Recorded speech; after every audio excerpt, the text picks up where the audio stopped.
Сега съм у дома. Много планини върхове стърчат. Гори високи диви шумят. Потоците кристални и пенливи бучат.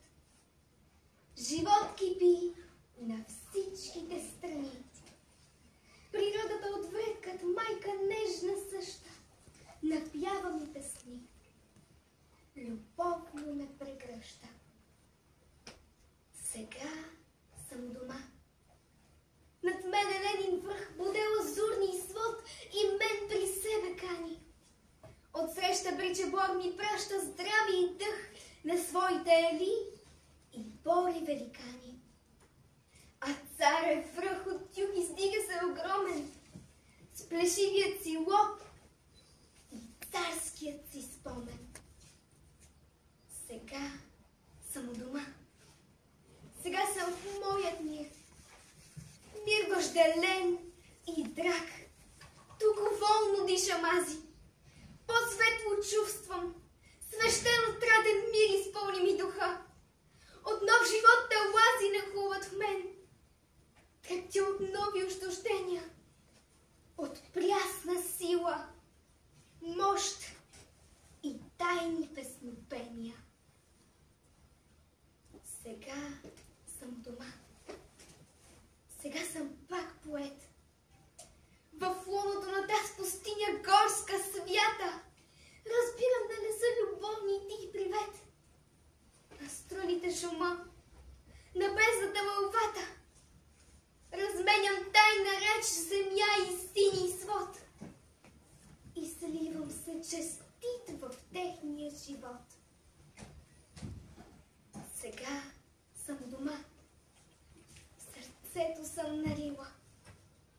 Световните злини тревоги са далеч. За тях е тя стена до небесата рила. Усещам се добър.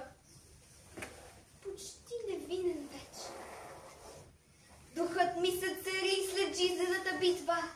Вкушавам сладък мир в песни и молитва. Сега съм у дома. По часове благат край бистрата река, при звучната й песен мечтая ил чета. Ил като рел надвесен над бездните стоя и моят ум хвъркат блуждае в хаоса. Тук Господа отива. На мирозданието в тайните се впива. Сега съм у дома. Не съм тук странен гост. Природата всегда буйната природа, що пълния живот, шум, песен и свобода. Бе моят идеал, величествен и прост. Поклон скали води, поклон ели гигантски, вам бездни висоти, вам гледки великански.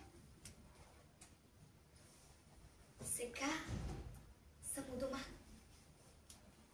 Участник в рилски хор. Аз тук не се родих.